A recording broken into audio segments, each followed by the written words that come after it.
الظالمين وأشهد أن لا إله إلا الله وحده لا شريك له الملك الحق المبين وأشهد أن محمدا عبده ورسوله سيد ولد آدم أجمعين صلى الله عليه وعلى آله وصحبه الطيبين الطاهرين على مر الأيام والليالي والشهور والسنين أما بعد. We continue Kitaab At-Tawheed, 7:07 p.m. Sunday, July the 14th, 2019, which agrees with the Gregorian calendar, the Hijri calendar, which is the 11th of Dhul Qa'dah, the year 1440 after the Hijrah of Mustafa alayhi salatu wassalam. We're approximately, if not less, about a month into the Eid al-Adha. In about 3 weeks, then the month of Dhul Hijjah will start. So the month of Hajj starts soon, in which, like we said, Ya Ma'ash al-Ikhwan, which is a sign that time is moving very quickly. We continue Kitaab At-Tawheed as we covered the last matters that were mentioned in the last part of the book, where it said باب ما جاء من التغليظ في من عبد الله عند قبر رجل صالح. The chapter which comes in the severity of the one who worships Allah by the grave of one who is righteous. We finish all the masail, all the matters in regards to this chapter. So basically, like we mentioned in the last class, that it was considered a review from what we already covered. So if we return back to the last matters that were mentioned, I think we arrived to the 14th matter, where it says التصريح بأنها أعلى من المحبة. He says the clarification that khulla, what is the meaning of khulla? Khulla is a higher level of mahabba, as khulla is on a higher level of love. If you notice in the chapter what we covered, the Messenger of Allah ﷺ had clarified that if he would have took a khalil from the creation, someone that was truly close to him, but we said the word khalil, or someone being your khalil, is higher than someone being your habib. As habib is love, but there's a higher level in the Arabic language which is called someone being your khalil. Your khalil.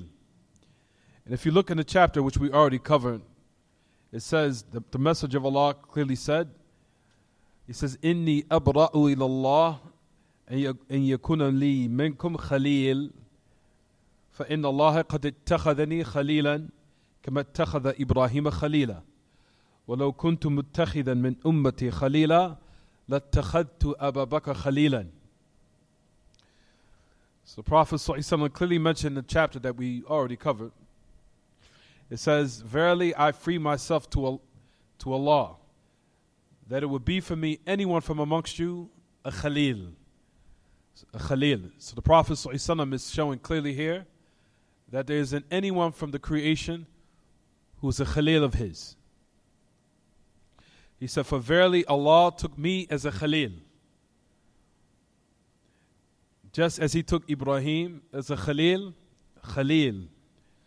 And if I was to take a khalil from my ummah, if I was to take anyone from my nation or from the followers of the Prophet ﷺ, meaning from his followers, anyone from my ummah a khalil, I would have taken Abu Bakr as a khalil. So it's to show that the message of Allah did not have a what? A khalil.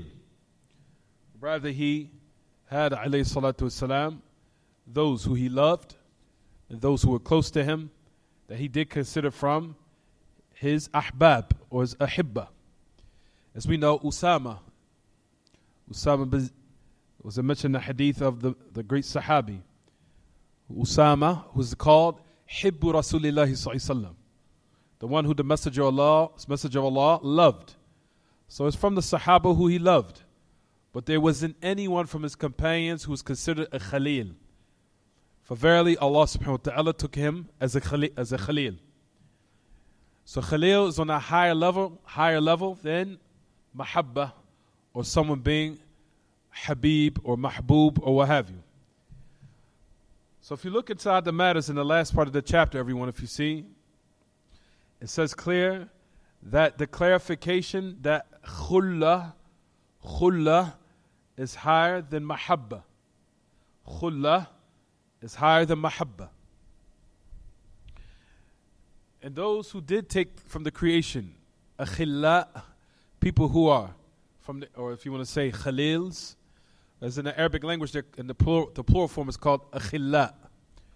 Akhilla, you'll find that Allah Ta'ala already described them, that on the day of resurrection, of those who took their deities other than Allah, that worship them, and they took them as akhilla, people who are on a higher level and just mere love, that they will flip and turn as enemies to them. As Allah Ta'ala says in His book, Al-akhilla'u yawma idhin ba'tuhum li ba'tin adu illa al-muttaqeen. The akhilla of those who are so-called very close to one another, higher than a level of love. On the day of resurrection, they will become enemies to one another, except the people who believed and those who had taqwa. But here, if you've noticed, the great Imam, Shaykh Muhammad ibn Abdul Wahhab, rahimahullah, what do you notice, everyone? It says the clarification that khulla is higher than mahabba. Khulla is higher than mahabba. And the Prophet ﷺ did not have anyone from the creation who was a Khalil. And he said, and if that was the case, the one who he would have taken as a Khalil was Abu Bakr. But that's not the case. Even though Abu Bakr as-Siddiq radiallahu anhu was very close in love to the Messenger of Allah alayhi salatu wasalam, and he ﷺ was loved to Abu Bakr. طيب. The 15th matter, if everyone looks in their books, it says التصريح بأن الصديق أفضل الصحابة. He says the clarification that Abu Bakr as-Siddiq was the most virtuous of Sahaba. He was the most virtuous of Sahaba. That means, if you look in the chapter, what was it describing? Abu Bakr, as if the Messenger of Allah would have taken a Khalil, he would have taken Abu Bakr as-Siddiq radiallahu anhu. To let you know how of a high status he had radiallahu anhu ardah in the religion, especially with the Messenger of Allah alayhi salatu wasalam, where the Messenger of Allah did not mention anyone else from the Sahaba in regards to having a khulla, if he would have taken someone except Abu Bakr, if he would have done that. If you look in the chapter, to let you know the high level of Abu Bakr as-Siddiq radiallahu anhu wa ardah, despite the fact that the Shia of the Rawafid say that he is an idol or statue of the hellfire. Qabbahumullah. As they say in there, what they call du'a as-sanamain, the supplication of the two idols or the two statues or the two polytheistic statues of the hellfire, and they call their dua, their supplication, dua as-sanamain. Dua as-sanamain. But they're saying that Abu Bakr is in the hellfire along with Umar, qabbahumullah. So you'll find, ya ma'ashal ikhwah, that particular narration shows the high level of Abu Bakr as-Siddiq, where the Messenger of Allah clearly mentioned and said that there's no one from the creation who's a Khalil, and if I would have taken a Khalil, it would have been Abu Bakr. So out of all the Sahaba and all their virtues and all the manaqib, the different types of virtues and blessings that they were blessed with, of the high status they possessed, and despite of all of them being in abundance, those who preceded all of them was Abu Bakr, who the Prophet ﷺ made an exception that if he was to take a Khalil, he would have taken Abu Bakr with that particular status. But even if he would have taken that, we know the reality is the Messenger of Allah ﷺ did not take anyone as a Khalil. So that shows the high status the high status of Abu Bakr as-Siddiq radiallahu anhu. So the next 16th, if you look in your books, it also was an ishara ila khilafatihi. It says, if these are from the narrations, if you see, look in your book, it said that narration, that hadith that we covered, is a clear indication of giving the hint that Abu Bakr was the one that was going to assume the position of the Khilafah after the Messenger of Allah's death. Those are from the narrations. You'll find that this narration, and there's other narrations, that clearly states that Abu Bakr was the one that was deserving of the Khilafah after the Messenger of Allah's death. From them is this narration in your books, and there's others. From them is that the Messenger of Allah when he was about to die, he alayhi salatu wasalam, when he was sick and he could not stand, as far as in the prayer, on the day when he alayhi salatu wasalam, or during the days where he was suffering from the agonies of death, when the Messenger of Allah when he sat and prayed, the one who he had called out of all the Sahaba that were present, who he commanded to lead the prayer, was Abu Bakr. For all these are narrations to clearly display and show that Abu Bakr was to be the one to inherit the Khilafah after the Messenger of Allah.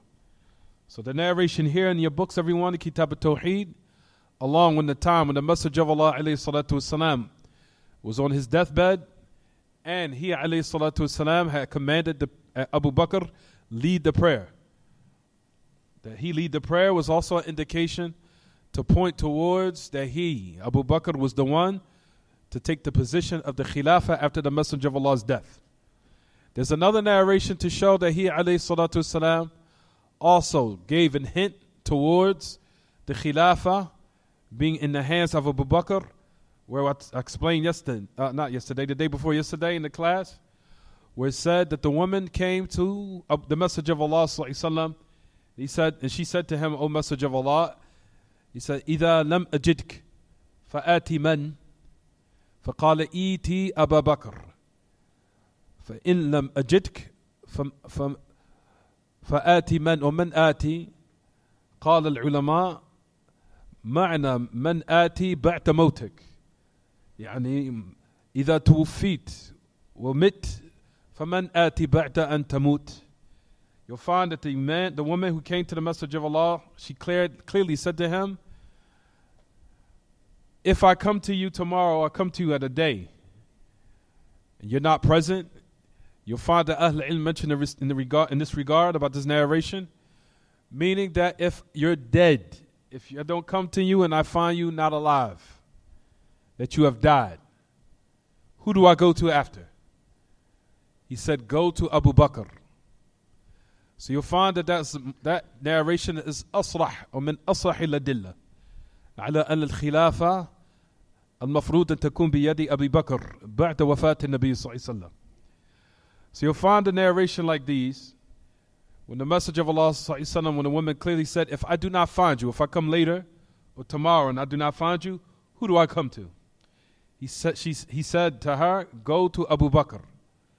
You'll find the narrations of Ahl Ilm, when they clarified this narration, they said, meaning when she said, if I don't find you, meaning if you was to have died, if you died, alayhi salatu wasalam, who do I come to, or who do I go after your death, or who do I come to after your death? They said that the Messenger of Allah clearly said, go to Abu Bakr, which is another clear narration to show that Abu Bakr was clearly the one to be the Khalifa after the death of the Messenger of Allah alayhi salatu wasalam. So all these are narrations to clearly show what everyone, or if we want to drop the conclusion, that all of these narrations to show the virtue of Abu Bakr as-Siddiq radiallahu anhu wa ardah, in contrast to what the Shia and the Rawafid mention, that he is the statue of the idol of the hellfire, or what they say as far as in regards to it being more, or the one who truly deserved the Khilafah was Ali. After all these narrations, which clearly shows that Abu Bakr was the most virtuous of the Sahaba after the Messenger of Allah alayhi salatu wasalam. And other narrations other than what we mentioned just now. That's just a summary. طيب. So what do we draw up from this whole chapter, brothers and sisters? You'll find that it says the chapter which comes in the severity of the one who worships Allah by the grave of a righteous man. that shows the impermissibility of a person establishing any type of worship in the graveyards, especially such as salah, or praying in the graveyard, or sitting in the graveyard, or making dua to the dead, make a dua in front of the dead or next to the dead or the grave of the person who's dead, praying towards it or praying next to it or what have you. And even you'll find that some of them say even reading the Quran by the grave. As you'll find from one of those innovative practices, which you'll find that some of the people read Surah Yasin by the dead person, which is a known action of the Sufis. You'll find that they come to the grave of the dead and they'll read Surah Yasin, which is another innovative practice that has no basis or any authentic narration that any of the Sahaba used to do that.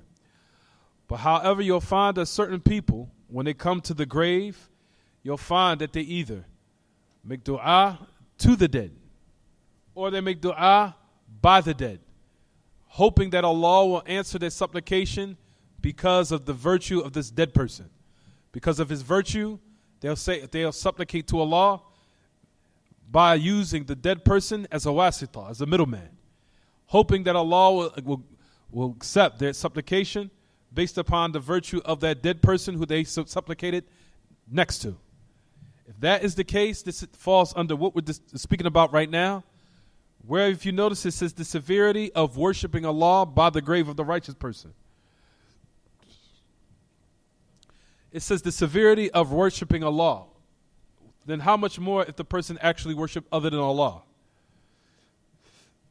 So now, praying in the grave of the one who's deceased, or praying by his grave, or making supplication by his grave, hoping that Allah will accept his supplication due to the virtue of the one deceased. All of this is what we just mentioned from those affairs of what we said. Is it shirk? Is it shirk? Is it polytheism? We say that it's shirk asghar, that it's minor polytheism because it leads to the door of major polytheism. Because notice it said it's severe. Bab ma ja min at-Taghlid, if you look in your books, of the one who worships Allah by the grave of the righteous person. So it didn't say he worships other than Allah. If you look in the title of the chapter, the one who worships who? What does it say? Look at your books. No, it says worships Allah. It says worships Allah. Worships Allah by the grave of one who is righteous. The severity of that. Why? Because it's considered from those means or those methods of open up the doors of polytheism. As you'll find that shaitan, from every time and every place, especially those who have a deviant methodology and a warped understanding of Islam, they are the ones who's prone to falling into this type of what? Of this type of sin. And this type of shirk, this type of polytheism. Is it major polytheism of what we're saying in here in the chapter? Is it or isn't it? Why is it considered minor? Because it is to what leads to what? Leads to major. Leads to major polytheism. And like we said, just the mere fact that it's called minor polytheism should be enough as a deterrent or radi' or deterrent from one to abstain from doing it. Just the mere fact it's called shirk asghar. That should be enough as a deterrent for one to abstain from it, be far away from it. And not to do any type of act of worship in the graveyards. As far as making dua for the dead after a person buries them, then I tell the people to go outside the graveyard and then make dua for them. Or go far away from the grave until you're outside of it and then make dua for them. Face the Qibla, not the grave. Face the Qibla and make dua that Allah subhanahu wa ta'ala forgive them. And Allah ta'ala also keep them firm while those questions are being asked while they're in their grave dead. May Allah subhanahu wa ta'ala give us a good ending. But as far as that dua that the Messenger of Allah encouraged that one do after one has finished burying the deceased, to walk away, go away a bit until they're far away from the graveyard or outside, then make dua for them. Is that understood what I'm saying, everyone? So in regards to what we mentioned in here, so it says in regards to now, the person who does this, we said, is minor polytheism. But if he now makes dua to the dead, this right here nullifies Islam. If you make dua, raise your hands and ask the dead of what you would ask Allah for, that nullifies Islam. Islam is nullified. You're not Muslim anymore. That's called major polytheism. And major polytheism is a naqid min nawaqid al-Islam. It's from those affairs that will nullify your Islam. It will nullify your testimony of La ilaha illallah. And if you die in that state, you will be in hell forever. Nasallallahu alayhi wa sallam. Nasallahu yu'idana wa iyyakum min dhalik. If you die in that state, you will be in hell for eternity. You will never come out. So you notice, this is what we've been speaking about, and this is what is love to shaitan. And shaitan himself, Iblis himself, he does not start with any of these affairs as far as sins. But you'll find that he's always, in every time and every place, always wanted all the children of Adam to fall into some type of polytheism. Because he knows and he has full knowledge of what is destructive, for the sons of Adam or the children of Adam for this world and the hereafter. That's the reason why you'll find it every time and every place that shaitan starts with trying to creep in and get the people to fall into major polytheism or some type of discrepancy in their belief system. If he cannot destroy it totally by making them fall into kufr and shirk, then he'll at least try to make them fall into being from the deviant sects and trying to now corrupt the belief system of the Muslim as far as in his creed. If he cannot get them to fall into major polytheism or make him fall into hypocrisy, major hypocrisy in the belief, or, for example, falling into being apostate or what have you, the shaitan will move to now making you fall into something that is some type of discrepancy in your belief system where you'll be from the deviant sects from the Muslims. So you'll find that that is the trick of shaitan, and then he goes down the ladder. If he cannot get you to fall into bid'ah or have some type of discrepancy in your belief system, then he goes down the ladder a bit to make you fall from the major sins, whether it be from arrogance, whether it be you become amazed at yourself. And then he goes down the ladder. He goes down to make you fall into fornication, and then he goes down and he goes down. He always wants to have his type of what share of what will be destructive to the sons of Adam. Taib. And we know that major sins is baridatul kufr. That we know that sins is what leads to the road of disbelief. There's a lot of people need to be aware of that. Sins is what leads to disbelief. As they call it, baridatul kufr. And al-ma'asi baridatul kufr. Sins are what will lead you to disbelief. For a person who continue to do sins until Allah subhanahu wa ta'ala totally wipes away his insight.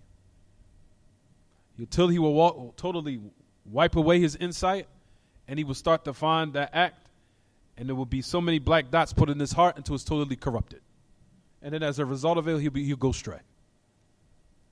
For verily, sins in itself is dangerous, but at the same time, brothers and sisters, there are sins that are worse, and that the highest of them is polytheism with Allah ta'ala, whether it be major or minor.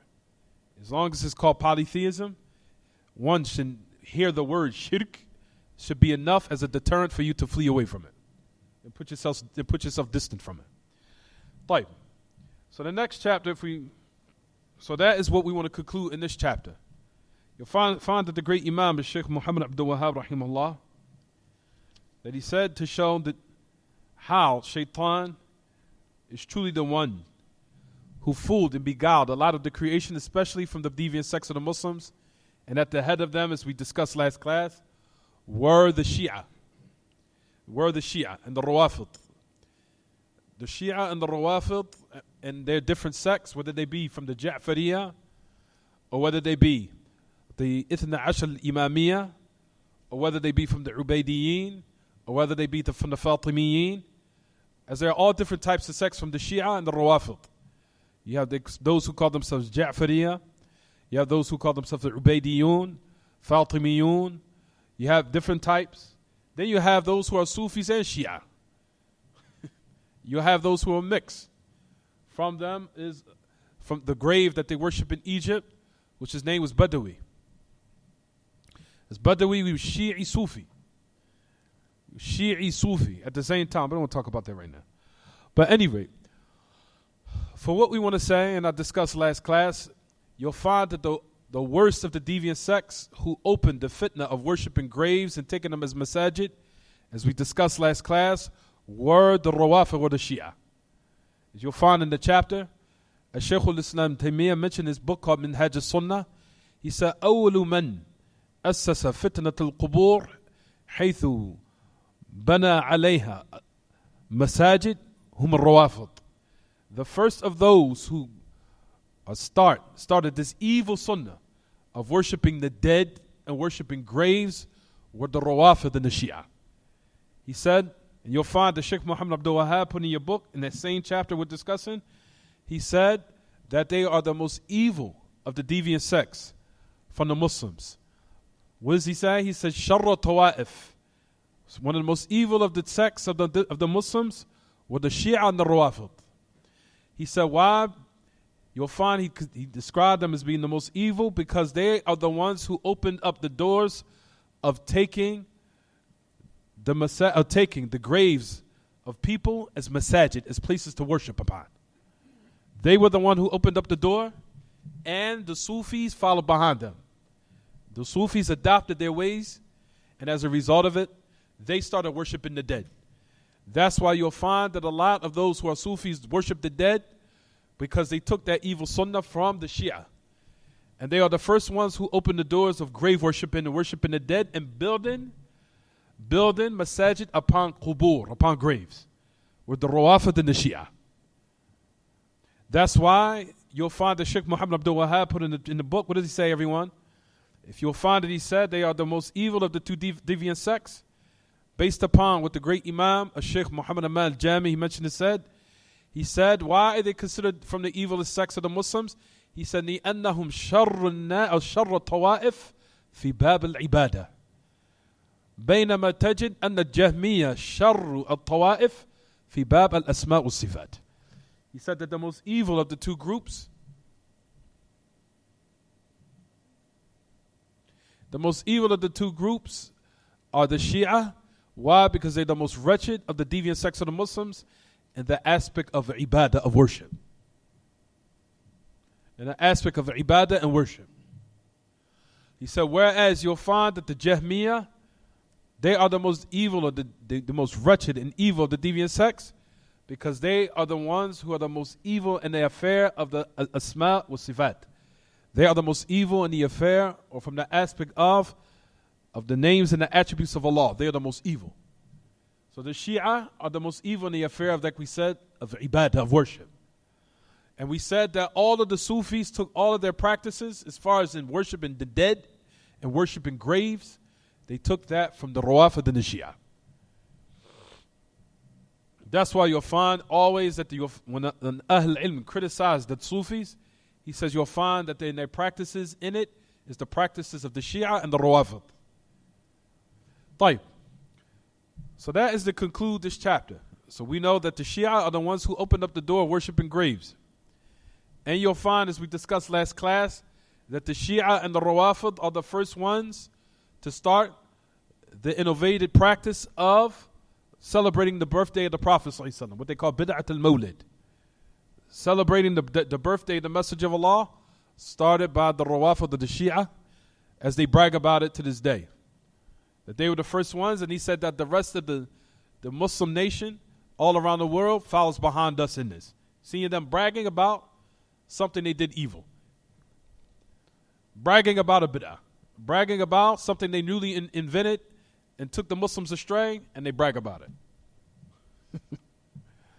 Bragging about something they newly introduced into the religion in order to take the people away from what is correct.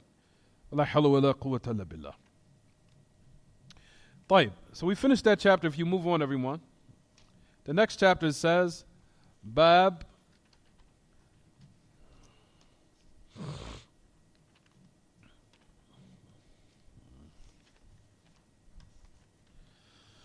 the chapter which comes in Al-Ghulu. أن الغلو في قبور الصالحين يصيرها أوثانا تعبد من دون الله.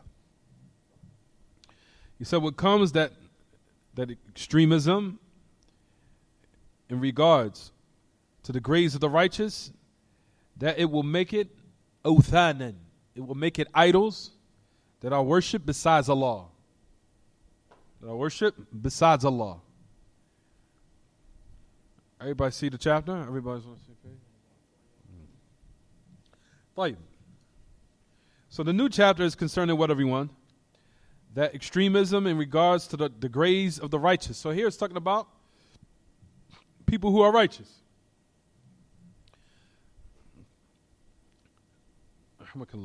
So what now made the graves of the righteous people idols that are worshipped besides Allah? Notice he mentioned, rahimahullah, the cause of that was ghulu. Ghulu, which is extremism. Keep in mind all the narrations that we took and covered in the previous chapter. It talked about how the Christians and the Jews were led astray and how their religion was changed. Everything that the message of Allah clarified in these books is the same reasons of why the Christians and the Jews fell into practicing something, or why they went astray, firstly, and what was correct, and secondly, or a second reason, was because of the same thing that the Messenger of Allah is mentioning here, either due to extremism in regards to their prophets and messengers, or due to building masajid over their graves, as it was mentioned previously in the previous chapter, that the Prophet ﷺ clearly mentioned and said that the curse of Allah was upon them because of what? اتخذوا قبور أنبيائهم مساجد. They took he said, and the Prophet ﷺ mentioned this on his deathbed, right when he was about to die. He says, وَهُوَ كَذَلِكَ لَعْنَةَ اللَّهِ أو لَعْنَ اللَّهُ الْيَهُودَ وَالنَّصَارَى اتَّخَذُوا قُبُورَ أَنْبِيَائِهِمْ مَسَاجِدَ. He says, and it is like that. Verily, the curse of Allah be upon the Jews and the Christians because they took the grave of their prophets as masajid, as places of worship. So it said that as a result of it, when they committed that sin, Allah sent His curse upon them. The Messenger of Allah ﷺ did not say that to make us think that the Muslims are not capable of falling into it. The Messenger of Allah gave the warning to the Muslims to say, if you do this too, the curse of Allah could fall upon you. If you go and do exactly what they did, and you traverse upon the same destructive path that they went down upon, the same disgrace and the same humiliation and the same curse could fall upon you. And that's exactly what the Muslims did in a lot of Muslim countries. You'll find that they fell exactly into what the Messenger of Allah prohibited.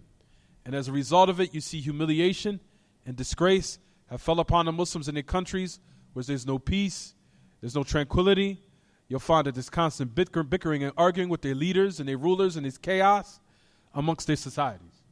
All because of disobedience to what Allah and His Messenger had came with and told them to observe and not to leave off, and to comply with. طيب. So it says here that the reason, everyone. We said the reasons for why they went astray, number one was because of ghulu, extremism. Extremism in regards to their righteous. And we talked about extremism can be in a lot of aspects. Extremism can be in loving someone. Extremism can be in regards to love. Loving someone until shaitan decorates that love, until that love is taken out of its what? Out of its bounds. And it's exceeded the bounds. Where they raised the people, the righteous, to the level of worship. That's when now that type of love has exceeded the bounds. And that's you'll find what happened with the Christians of the past. They exceeded the bounds with Jesus, the son of Mary. They took him from being a righteous prophet and a righteous messenger to raising him to the level of a deity. You exceeded the bounds. You transgress all the bounds. As Allah has clearly said in His final book, admonishing them and also reminding them that you have clearly exceeded the bounds in regards to Jesus being a prophet and a messenger and from the righteous. For in regards to love, that's what destroyed them from the past. was ghulu as far as extremism in love. And also extremism in the aspect of worship. As we talked about this before in many classes, we talked about how the Christians also fell into ghulu, extremism in the aspect of worship. What do we mean by that? Extremism in the aspect of worship. Well, you'll find that some of them are like people who introvert themselves in those monasteries, closing them off to the creation and just worshiping Allah on a daily basis without any type of involvement with society, cutting themselves off, not working daily affairs like how people work or what have you, and just being devoted in a monastery like as if they're monks, introverted away from the people, doing all types of practices similar to what the Sufis do for what they do. Same exact thing, which is considered something what? And also, what Allah subhanahu wa ta'ala said, what they did of extremism in regards to what they felt into extremism in regards not only to worship, but also in their daily acts as far as being human beings. Whereas they started to practice what they call tabattul. They started to now become what they call people that don't get married. What is called tabattul? Being a celibate. What they call celibacy, which is a type of ghulu. It's an extremism that Allah prohibited them not to practice. Allah Ta'ala even said that in His book, where He says, وَرَهْبَانِيَّ إِبْتَدَعُوهَا. That's a clear ayah. وَرَهْبَانِيَّ إِبْتَدَعُوهَا. It's a bid'ah. Allah Ta'ala says in His book, وَرَهْبَانِيَّ إِبْتَدَعُوهَا مَا كَتَبْنَا عَلَيْهِمْ إِلَّا ابْتِغَاءَ مَرْضَاتِ اللَّهِ وَمَا رَعَوْهَا حَقَّ رِعَايَتِهَا. Allah Ta'ala clearly says in His book, He says that type of being like a monasticism, of being retreated in a monk or a monastery, which is kind of like what they do with the priests. He says in which they started to practice celibacy, not marry. He says that they innovated. Allah Ta'ala said they came with that practice, that we did not make as an obligation upon them, except to seek the pleasure of Allah. And despite them making it obligatory upon themselves, they were not able to fulfill it. So Allah Ta'ala is giving clear examples of what extremism is. Extremism in worship, extremism in their love for their prophets and messengers and their righteous, extremism in their actions, from as far as not marrying women and retreating themselves and being introverted from people and being retreated and being in a monastery and being cut off. All those are affairs that goes against how Allah created the human being, in which you'll find some of them either go crazy or some of them even start to fall into sins because it's going against their natural dispositions as a human being. So they start going, some of them lose their minds, some of them go crazy, or some of them they will leave off being a priest, or some of them will get married secretly, or some of them will fall into touching children to the end of it. And some of them will even start to even fall into also committing fornication with prostitutes. And the list goes on and on and on and on and on. You understand what I'm saying, everyone? But however, Allah Ta'ala has made it clear these are all the different types of extremism that the people of the past fell into. And as a result of it, Allah Ta'ala says what? That if you traverse upon the same path, you go down that road, you will what? You'll be destroyed. Here in this particular chapter here, it's talking about extremism as far as in the aspect of love, until Shaitan got into the minds of the people, until he decorated their love for them, until he raised them above their level. Not only the prophets and the messengers, but even from the righteous, from who came after the prophets and the messengers. And that's the chapter in which you'll find the great Imam mention this with Sheikh Muhammad Abdul Wahhab rahimahullah. And you'll find the reason why the Sufis hate this book so much, because everything I've been reading exposes what they're upon.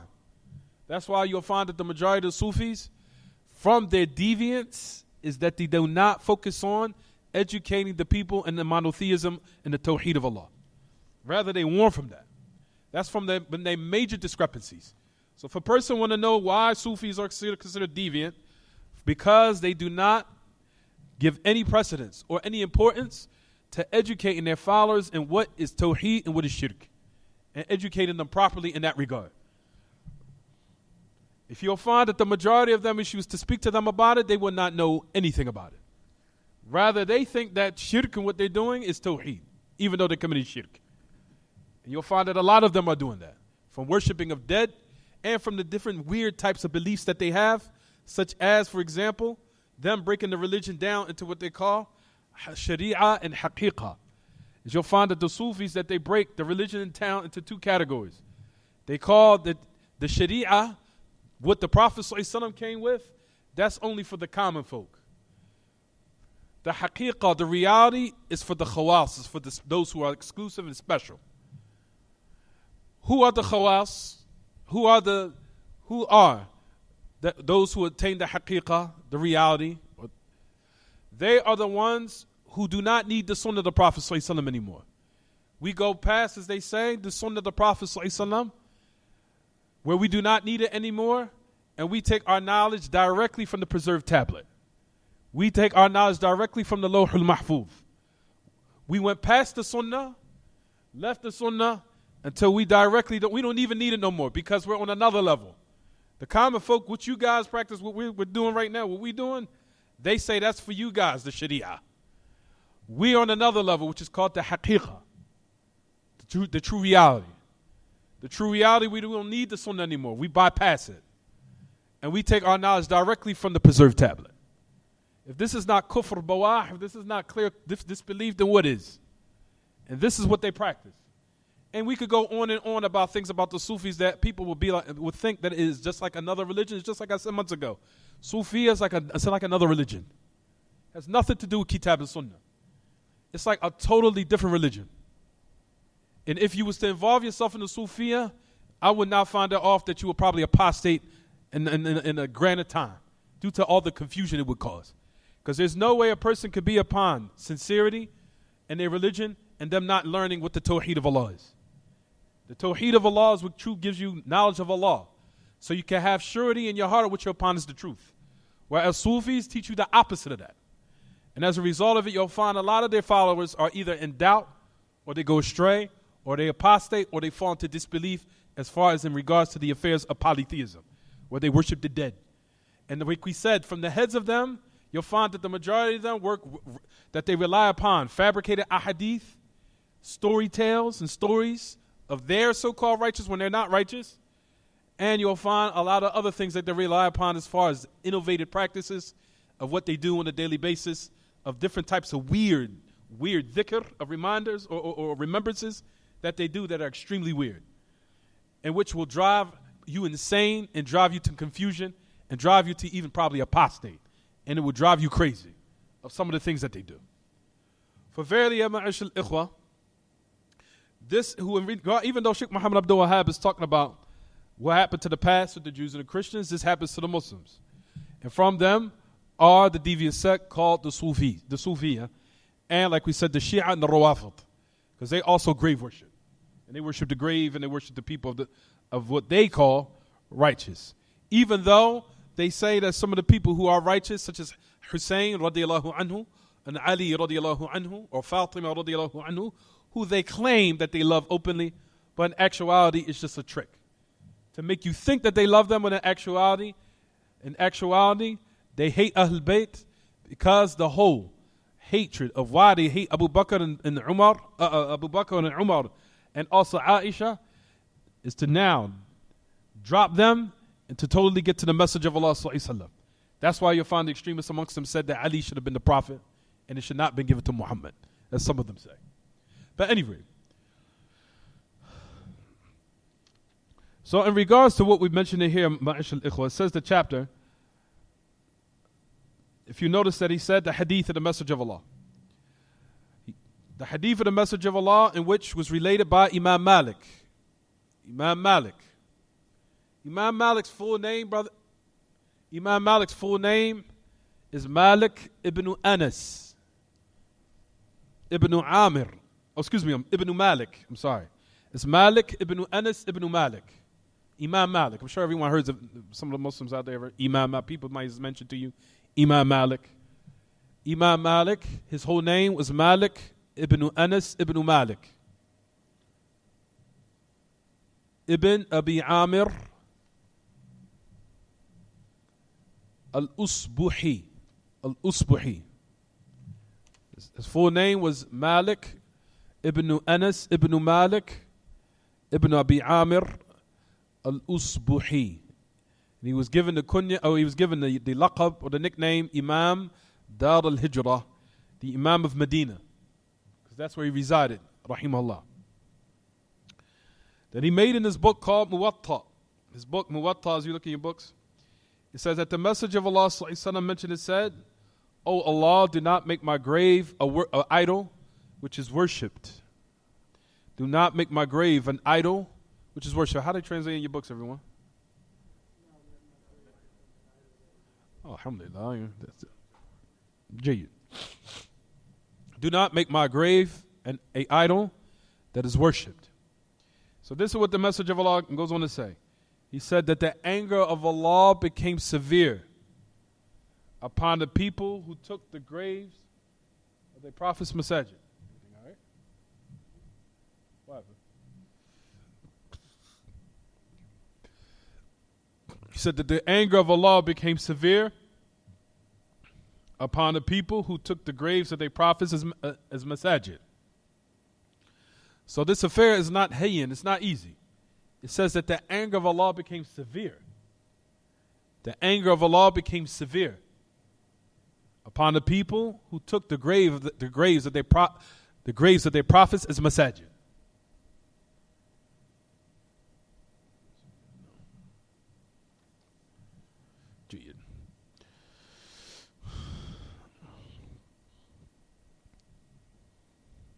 So you notice that the Messenger of Allah in this particular narration, what do you notice, everyone? You notice that the Messenger of Allah alayhi salatu wasalam made a dua. He made a supplication. What's the supplication here in this chapter? That he asked Allah, or he made dua, supplicated to Allah, He supplicated to Allah that Allah subhanahu wa ta'ala not make his grave an idol that is worshipped besides him subhanahu. So, shaitan, as a result of it, will go to those who go to the extremes in the love for the Messenger of Allah, as they claim, without any principles and without any knowledge. Shaitan would decorate in their minds the grave of the Messenger of Allah and decorate in so-called this misplaced love, and shaitan will enhance it, decorate it, and then as a result of it, they would go to the grave of the Messenger of Allah and they will commit shirk. Is exactly what we see today. As you'll find people that they'll either go to the grave of the Messenger of Allah, even though it's been protected and sealed and tightly shut and guarded with those 3 walls around fences and gates. And that still will not stop shaitan from now decorating in the minds of the people by going to it and trying to at least rub on the chain or the wall, trying to seek blessing by it, or what have you. All in what the Messenger of Allah ﷺ prohibited. So you'll find that the grave, or any grave, and even the Messenger of Allah ﷺ grave, you'll find that a lot of Ahl Ilm prohibited to even say that we went to visit the grave of the Messenger of Allah. However, the person's intent is to visit the masjid, not the grave. The person's intent, if he goes to Al-Madinah, his intent is to pray in the masjid. The intent is supposed to shadd al-rihal ila al-masjid. If a person wants to travel, and he wants to set out in his travels, he would never say, I'm setting out to order to what? Visit the grave of the Messenger of Allah. You find that a lot of Ahl Ilm prohibited to say that type of what? That type of wording. But however, what is correct is to say that we're setting out in order to what? To pray in the masjid. To pray inside the masjid, which we'll discuss in a minute, inshallah. Tayyib. So the Messenger of Allah, when he made this dua, we discussed and said last class that Allah subhanahu wa ta'ala did answer his dua. Allah subhanahu wa ta'ala answered the supplication to the Messenger of Allah, where there was 3 walls that were built, in which his grave, first the Messenger of Allah died in the house of Aisha. And you can see the hikmah of why the Messenger of Allah ﷺ died in the house of Aisha. For why Allah ta'ala took the soul of the Messenger of Allah ﷺ and he died in the house of Aisha. For a reason. You can see the wisdom behind it. Out of fear that the people who went into the extremes with their prophets in the past will now find the exact same thing here. But now trying to take the Messenger of Allah's grave as a what? As a masjid or a place of worship. or an idol. So Allah Ta'ala allowed His Prophet to die in the house of Aisha, and that he would not be buried in what? In the grave, in the Baqi' along with the other people from the rest of the great Sahaba, out of fear that they will what? Go to the Messenger of Allah's grave, and that they would go to the graveyard and they would start praying in it, make a dua in it, reading Quran in it, make a dua to Allah in it. Oh Allah, answer a dua by your Prophet being right next to me here. We're here to, and even some of them will say, make dua directly to the Messenger of Allah. Oh Messenger of Allah, we're here, answer our dua. All of this is like we said, is from the major polytheism that if one does it, your Islam is nullified. Understand, everyone? Especially if you raise your hands and make dua to the Messenger of Allah. Oh Allah, oh Messenger of Allah, forgive me. Oh Messenger of Allah, my wife is pregnant, allow her to get pregnant. Oh Messenger of Allah, I'm sick, please remove the sickness from me. Oh Messenger of Allah, my life is in turmoil, allow my difficulties in my life to be removed, to the end of it. If a person does this, Islam is nullified. That's major polytheism. Is it clear what I'm saying, everyone? So you find that the Messenger of Allah mentioned and said that if it wasn't out of fear that the people would do this, he said his grave would have been shown, as it says in the narration. But we said last class the meaning of his grave would have been shown, meaning that he just would have been buried just like everyone else. That it would have been buried in a regular graveyard along with everyone else. But out of that fear of what happened with the prophets, and you see what happens clearly, and these days, who are on a lesser level than the Messenger of Allah, who people worship. What do you think that the people would do if the Messenger of Allah's grave was actually exposed? And there's people who now they worship who are on a less level. Not only that, there's people who are considered people of evil that the Muslims worship. People that's not even from Ahl Sunnah. People are deviants. People are Shia. People are Sufis. And they worship them. If that was the case with these people, what do you think they would have done with the grave of the Messenger of Allah alayhi salatu wasalam? You understand what I'm saying, everyone? طيب. So Allah subhanahu wa ta'ala answered his du'as. Ibn al-Qayyim mentions, he says, فَأَجَابَ رَبُّ الْعَالَمِينَ دُعَاءَهُ وَأَحَاطَهُ بِثَلَاثَةِ الْجُدْرَانِ حَتَّى غَدَتْ أَرْجَاؤُهُ بِدُعَائِهِ فِي عِزَّةٍ وَحِمَايَةٍ وَصِيَانِ. So Ibn al-Qayyim put in this poetry called Nuniyah. He said that Allah subhanahu wa ta'ala answered the supplication of the Messenger of Allah. So you see in the hadith, the Messenger of Allah made dua, right? It says, Allah Rabbul Alameen answered his supplication. And he encompassed his what? He encompassed his grave with 3 walls. As Ibn al-Qayyim mentioned in his poetry, in Nuniyah. He says, حَتَّى غَدَتْ أَرْجَاؤُهُ بِدُعَائِهِ فِي عِزَّةٍ وَحِمَايَةٍ وَصِيَانِ. He says, and his hopes have been carried out by his supplication. He says, in high esteem, in protection, and in maintenance, meaning maintained and protected. So Allah Ta'ala guarded the Messenger of Allah from his grave not being utilized or taken as an idol of worship. To this day, it's still protected. And no one can what? And no one can attain it or get to the grave at all. It's been tightly protected, and you'll find that Allah subhanahu wa ta'ala answered the supplication of his prophet. So this is hadith to show that the grave of the Messenger of Allah sallallahu alaihi wasallam, Allah granted that protection from the people that they tried to now get to his grave in order to perform some type of what? Polytheism, in which we just mentioned. طيب.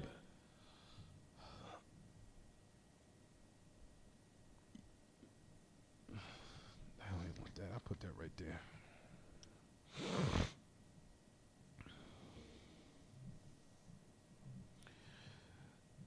This says that the anger of Allah became severe upon the people who took the grave of their prophets and messengers. The graves of their prophets and messengers, excuse me.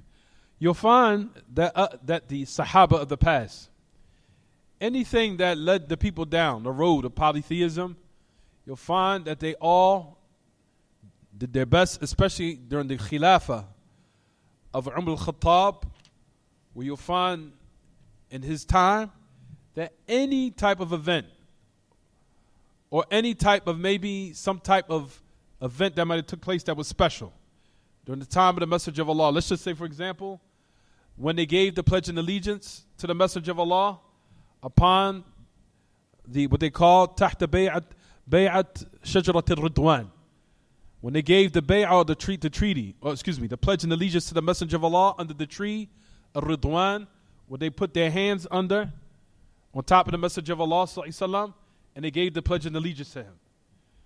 That was a special event that took place right before the event of the Sulh al-Hudaybiyah. But at any rate, the point of why I'm mentioning this, these particular types of athar, and we're talking about athar, we're talking about specific places where specific events took place that were considered tremendous in the religion, such as when they gave the pledge and allegiance to the Messenger of Allah under the tree of Ridwan, or for example, where the Messenger of Allah went to the bathroom, or from where the Messenger of Allah might have walked, or some special type of events.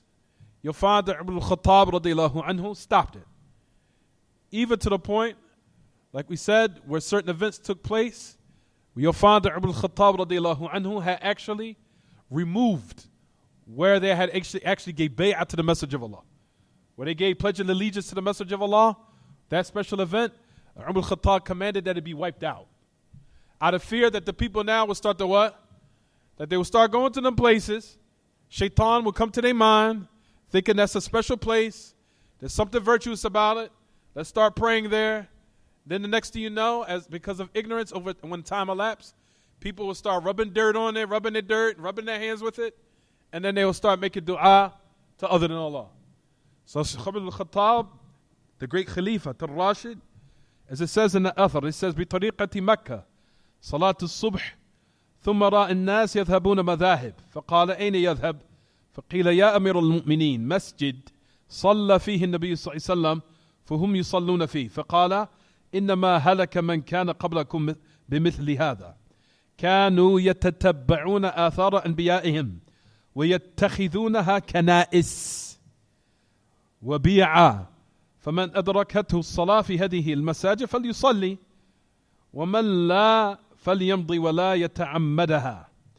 It says that the Umar al-Khattab seen the people were going on a road or a certain path in Mecca, and they were praying a prayer of Fajr in the morning. He said then they started seeing the people doing it consistently, that they started going down the same road, same path. They're doing it all the time. They're doing it over and over again. So he said, where are they going? He said, oh, Amir al-Mu'mineen, they're going to a masjid that the Messenger of Allah prayed in, that he used to pray in it. So the Umar al-Khattab said, this is the reason of destruction of those who came before because of this. He said they used to follow the athar of their prophets. What do they mean by athar here? They're not talking about hadith. They're talking about what, everyone? There's certain events that took place where they used to maybe sometimes use the bathroom, or where they used to walk to, or where they used to maybe frequent certain places, or maybe certain places where they ate, or certain places where they gathered, or a frequent place where they used to talk to their companion, or what have you. Shaitan utilized this from what destroyed the people of the past by coming to their minds, decorating these places, and as a result, the common folk, or those who came after, started frequently coming to these places until Shaitan decorated it, and as a result of it, they started doing strange things until it led to innovations, and those innovations led to the road of polytheism. So you find that they start to find where this is where the Messenger of Allah used to go to the bathroom. They would go in and go to the bathroom and even start to rub the dirt and then do other things that are extremely strange. And then after that, they fall exactly into polytheism. So Umar al-Khattab is saying here, كَانُوا يَتَتَبَّعُونَ آثَارَ أَنْبِيَائِهِمْ. He said they used to find these athar of their prophets. And then they took it as kana'is. They took it as places of worship. Because the word kanisa in the Arabic language means church. Kanisa. The plural is kana'is. He says that they took it, but here he's talking about that they took it as a place of worship. He said they took these places as kana'is, places of worship, and biya', and places that are monasteries, or what have you, where they used to devote and worship, be introverted to devote and worship. He says, for verily, for a person who's the salat reach, and he's in these type of masajid, just praying it. And whoever, then let him go forth or carry out as long, and do not let him leave off what is obligatory, trying to find the places where the Messenger of Allah, where these prophets prayed, and praying in them. And just doing that consistently, habitually. So that is what Umar al-Khattab, and like we said, these are from the juhud, from the efforts that you'll find that all the Sahaba tried to shut the doors off from allowing the people to fall into polytheism. You'll find that they used to erase the relics or the traces of certain events, certain places, so the people would not take them as what? Places that are something they would consistently go to, and as a result, they'll start committing polytheism, or they'll start committing innovations, and they'll start falling into polytheism. Is it clear what I'm saying, everyone? And you still find that this is happening to this day. You'll find that Shaykh al-Islam Taymiyyah mentions about this. He says, Shaykh al-Islam mentions about this. He says, وَإِنْكَارٌ مِّنْهُمْ لِذَلِكَ فَمَنْ قَصَدَ بُقْعَةً يَرْجُو الْخَيْرَ بِقَصْدِهَا وَلَمْ يَسْتَحِبَّ الشَّارِعُ قَصْدَهَا فهو من المنكرات وبعضه أشد من بعض سواء قصدها ليصلي عندها أو ليدعو عندها أو ليقرأ عندها أو ليذكر الله عندها أو لينسك عندها بحيث يخص تلك البقعة بنوع من العبادة التي لم يشرع تخصيصها. His basically Shaykh al-Islam is saying everything we just mentioned. He says this is a reprimandment from the Sahaba from them for these type of affairs, so for what we're discussing now. He said, whoever intends a certain place or certain spot or place, they hoping good for it by their intention. They're intentionally good. They're intending good, in which the Kitaab and Sunnah and the Shari' did not emphasize, nor like it to be some place where you go or where you intend to go, or you intend to utilize in that particular place, then it is considered from those evils that one should not do. Is it clear what I'm saying so far? And he says some of them are more severe than others. He says it does not matter. Doesn't make a difference whether he set out to go to that place or intentionally go to that place in order to pray in and play by it, or invoke Allah by it, or read the Quran by it, or remember Allah by it, or devote and worship by it, or close to it, or what have you, or in it, where he particularizes that place with some type of worship, in which the Kitab and the Sunnah did not legislate that it be particularized for any type of worship. We just gave examples of that. We want to find where the Messenger of Allah used to use the bathroom there. Okay, let's go there. Is there anywhere that you'll find the Kitab and Sunnah that Allah had now obliged or made it highly recommended that you find the places where the Messenger of Allah used the bathroom and use it? You understand? Is it clear what I'm saying? So that's what we're talking about now. Or that you find that place where the Messenger of Allah Sallallahu used to make dua in that particular place. You stand in that place and start now. Either starting to make dua in the same exact place, meaning the exact same, not the same as far as the area, but the exact same what? Place where he stood, where this is his track, this is exactly where he stood at, and this is what we're looking for. There's nothing Kitab and Sunnah that obliged the people to now what? Find those particular places. And make you now set out to intentionally do worship in those particular places, whether it be dua, or read the Quran, or devoting in worship, or what have you. Is it clear what I'm saying, everyone? So it says with any type of worship, he says that the Shari' or the Kitab and Sunnah or Allah did not legislate you particularizing these places for worship. He says not for the type of worship, nor of it specifically being in that place.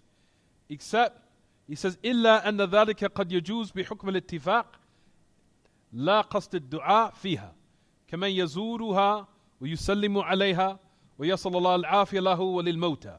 He said, except the exception in which the ruling of what is agreed upon, of what is evidences of where a person can intentionally make dua in a particular place or in a particular affair in the religion. For example, when the Messenger of Allah ﷺ said to visit. For example, to visit the grave. Visit it. Visit it just to remind you of what? Of death, no more, no less. Or to give salams to the Muslims. Pass by the grave and give salams. Make dua for them to the end of it. Or that you ask Allah to forgive the dead from the Muslims who died, who passed upon faith. Just as it comes in the Kitab and Sunnah. He says, وَأَمَّا تَجْرِي الدُّعَاء عِنْدَهَا أَمَّا تَحَرِّ الدُّعَاء عِنْدَهَا بحيث يستشعر أن الدعاء هناك أجوب منه في غيره فهذا منهي عنه. He says, as for a person now to not scrutinize and look for these particular places now, to say, I have to pray in this place because Allah is going to, I know that maybe in my mind if I pray or make dua to Allah in this place, Allah is going to answer it. If this is the intention that you think that Allah is going to now answer your dua by following these particular places or trying to find them, he said this is the type of affairs that is prohibited. Is it clear what I'm saying, everyone? He said it's prohibited. So it's to show that one is not to follow the athar of the companions, or not even the companions, but also the Prophet ﷺ himself. Not to seek it out, except what Allah subhanahu wa ta'ala and His Messenger have what? Made it as something as been legislated. But even found the athar of the Sahaba, or even the athar of the prophets or the righteous, all of this is prohibited, as we just mentioned. When we said the meaning of athar, we're not talking about the narrations. We said athar here means what? Specific places or some events in which they might have gathered somewhere, or maybe where they used the bathroom, maybe they might have been said that this is where they used to eat, or they used to gather to eat. And the shaitan decorates these places until you fall into something prohibited.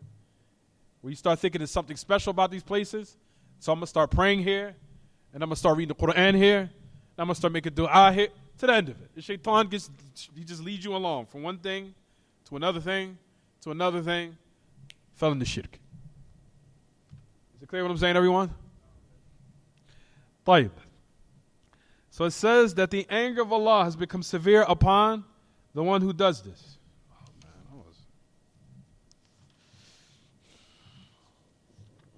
طيب. Notice in this hadith, if you look at your books, everyone, is bringing a little from the categories of the third category of Tawheed, which is the anger of Allah.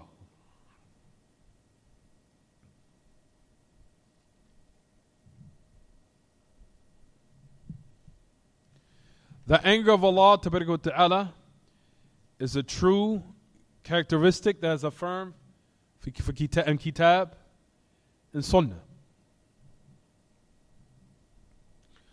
The anger of Allah subhanahu wa ta'ala, the anger of Allah is a true, is a sifatun thabitatun haqiqatun. It's a true characteristic that's not metaphoric. It's not allegorical, or it's not majazi, it's not metaphoric.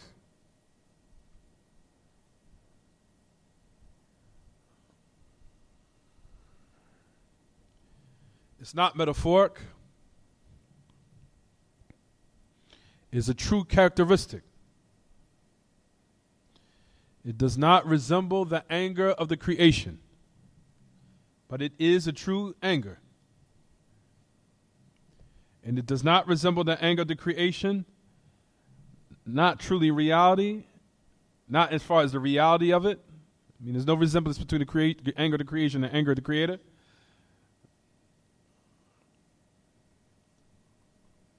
Not in its true reality. There's no resemblance between them, nor in what comes as a result of it.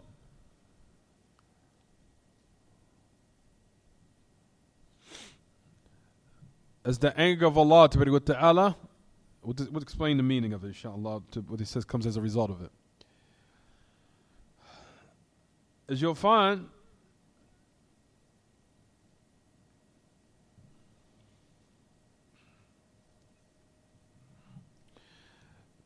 that the people of Ta'wil, for example, the anger of Allah, or the sakhat of Allah, the anger of Allah, or the sakhat of Allah, or the punishment of Allah, the ghadab of Allah, the anger, the wrath, the punishment. Matter of fact, let me stick to the characteristics. The anger of Allah, the ghadab, the sakhat. Sakhat is the wrath of Allah. Is it called sakhat? Sakhat. Then you have the opposite, which is love As we know, Allah loves. You have mahabba. You have rahmah. All these are characteristics of Allah Ta'ala, which are considered the sifat or characteristics are true in reality. And they're not metaphoric. And do not let anyone tell you that they're metaphoric, meaning they're not real. It's just, that's the metaphoric meaning. You guys take the metaphoric meaning, or we take the metaphoric meaning. There is no true meaning to it, as they say. That's what we'll talk about, inshallah. Especially the people who are from the deviant sects called the Asha'ira.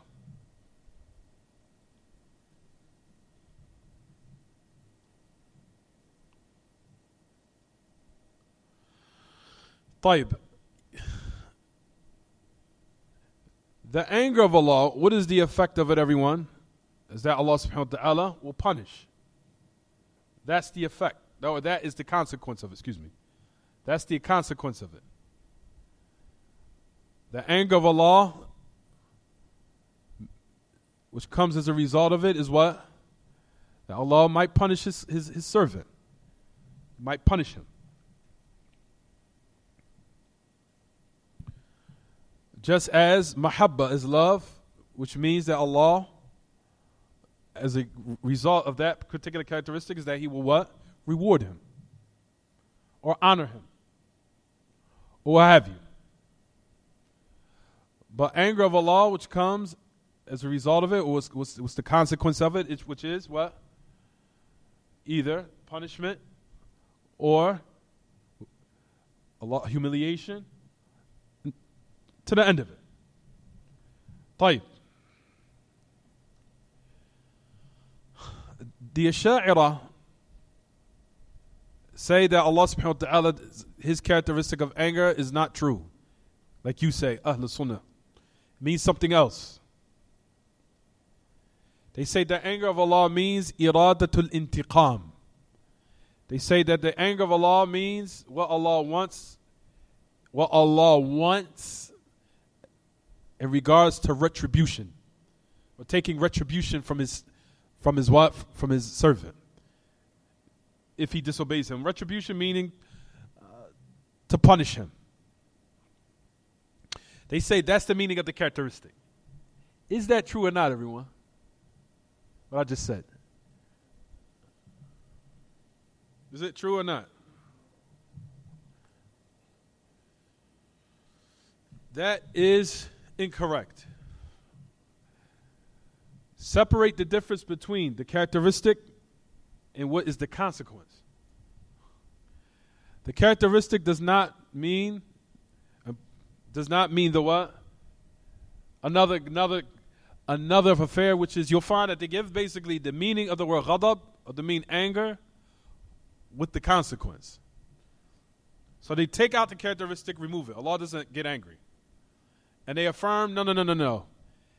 It means something else, which is irada. First of all, before I get into this again, these characteristics such as anger, wrath, love, or rida, Allah being pleased, they all interpret these characteristics by another characteristic which is called irada. Irada.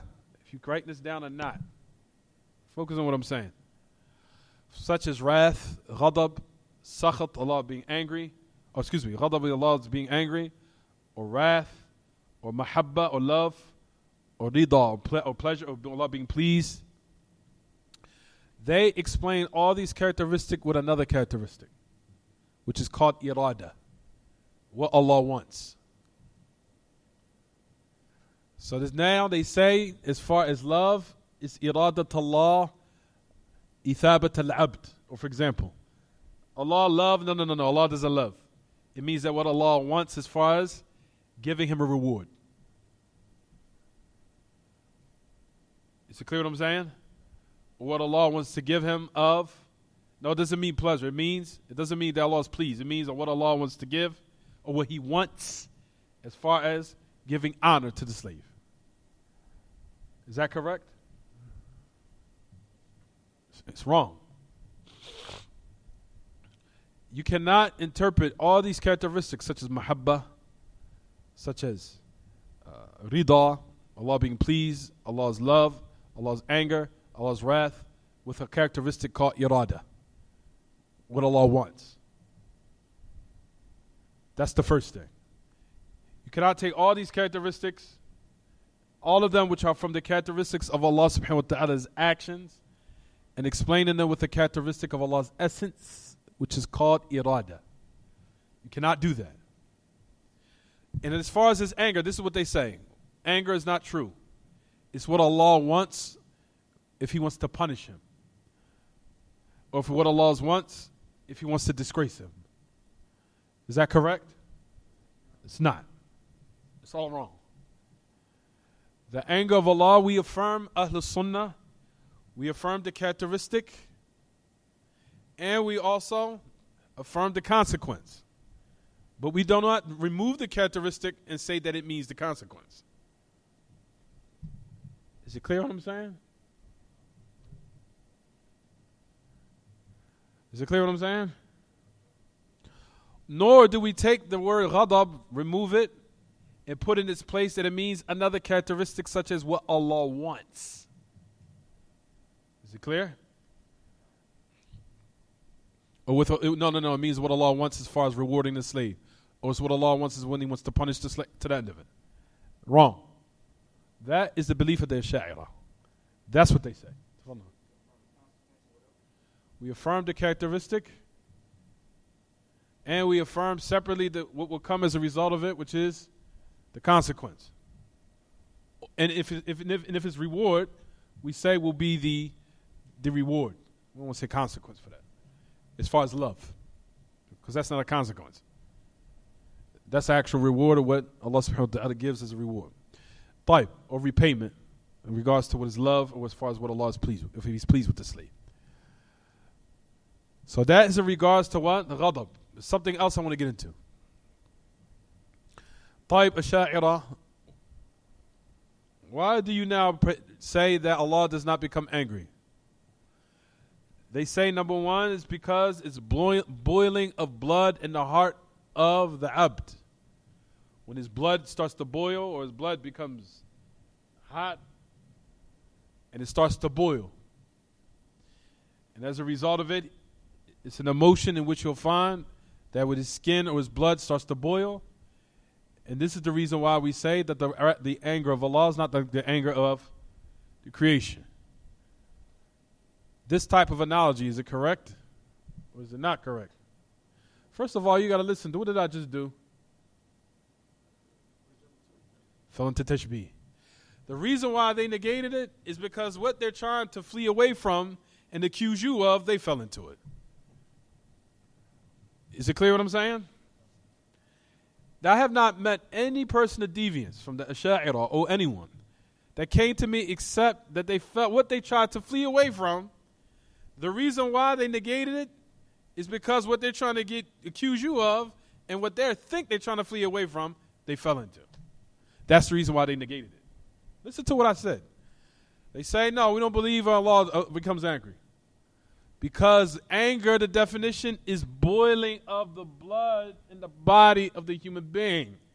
So when his heart becomes or his feelings becomes aroused until the blood boils and then he becomes upset. And this is not befitting for the Creator. What did they just do? What did they just do? They fell into what? Resemblance. So you're saying basically, oh Ash'ari, what you're trying to accuse me of, you fell into it. That's why you negated it. Is it clear what I'm saying? What you fell into, what you're trying to accuse me of, which I don't believe either. I don't believe Allah becomes angry with blood and bones or whatever. That's your thinking. That's the reason why you fell into deviance. You understand? They say it's the boiling of blood when one wants to retaliate or when one wants to now manifest retribution from someone. It's the boiling of blood in the human being or in the body of the blood becoming boiled within the body of the human being. I didn't say that. You said that. The reason why you fell into negating ghadab, anger of Allah, and now distorting it with another meaning is because you fell into resemblance. That's the reason why you negated it. And if you get into any, and I hope, Michelle, no one gets into a debate with one of them, they always fall into that, and you will never, every time you use that, they don't even grasp the concept. I've been sitting with one of them. I had to repeat it to them 10 times until they actually start grasping the concept. And I just kept saying, he still don't understand. He still don't understand. I said, I'm going to ask you again. Why do you negate this characteristic? Because we don't say Allah is above. Because above means that necessitates a person sits. What did you just do? What did you just do? You fell into resemblance. That's the reason why you what? Negated it. Or you distorted it with another meaning. I didn't say it, you said it. So what you trying to accuse me of, you what? Fell into it. That's why you negated it. And I had to repeat it to the over and over by 8 to 10 times until he finally had, and you could tell he started at the 10th time, he was like, no. Oh yeah, he got me. Yeah, exactly. You understand?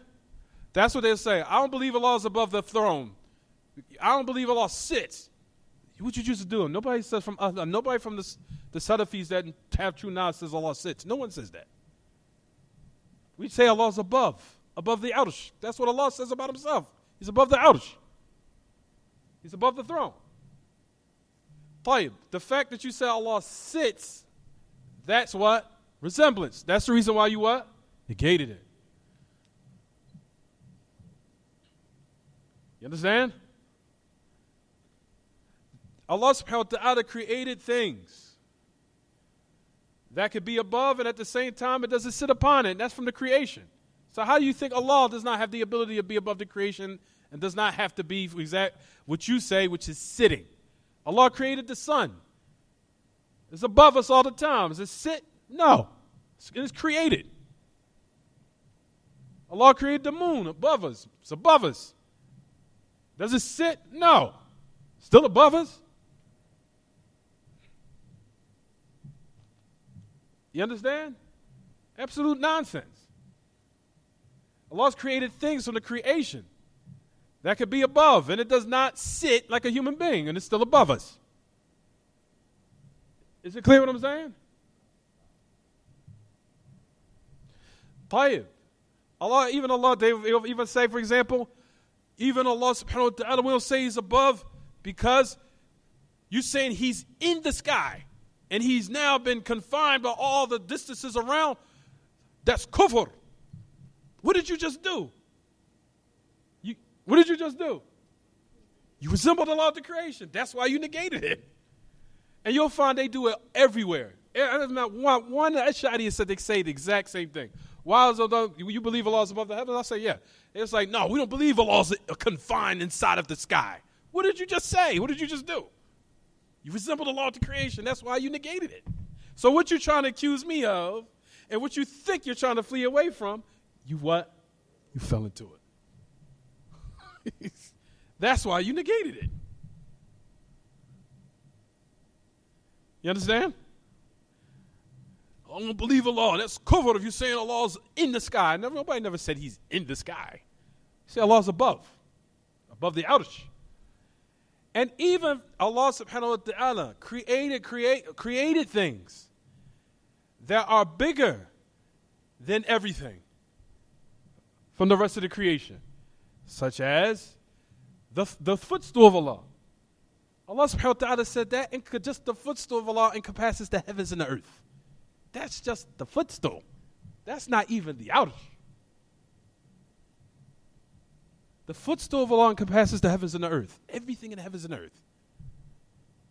In regards to what Ibn Mas'ud said about the footstool of Allah in comparison to the 7 heavens and 7 earths and its great distances, which is each in between them, which is the distance of 500 years from one heaven to another heaven, whereas there's 7 heavens, and in between them, Abdullah ibn Mas'ud said, the distance of them is the distance of 500 years, which is to let you know that I don't care what these non-Muslims out here who waste their time in astrology trying to go seek out and be like some stupid movie, and you will never even begin to even scratch the surface. Because each heaven to another heaven is the distance of 500 years. That's more than a lifetime. The lifetime that a lot of human beings don't even reach probably even a mil or a half of that. You wouldn't be able to even now scratch the surface in which you think. In which Abdullah ibn Mas'ud said from one heaven to another is a distance of 500 years.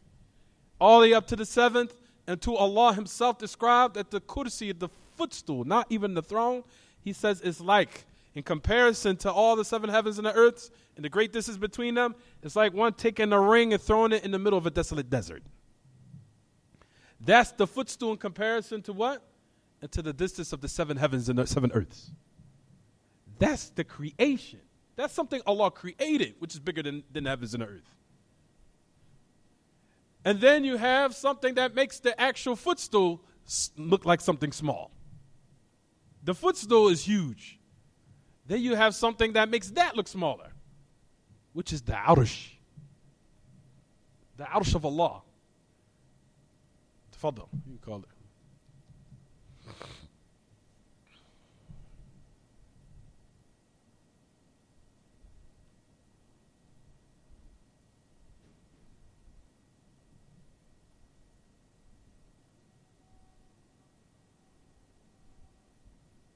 Allah Akbar, Allah Akbar.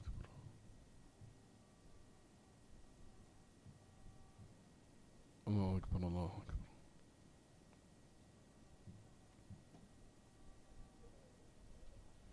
Ashhadu an la ilaha illallah.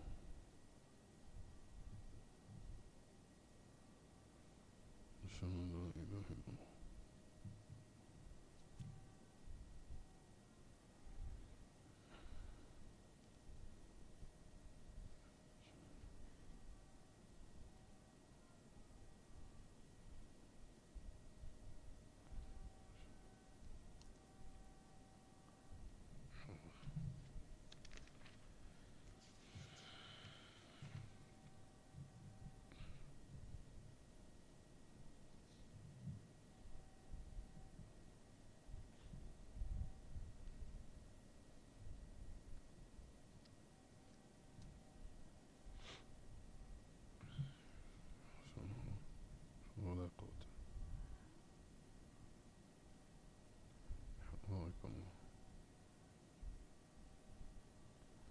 اللهم رب هذه الدعوة التامة والصلاة القائمة آتي محمد الوسيلة وفضيلة وبعث مقام.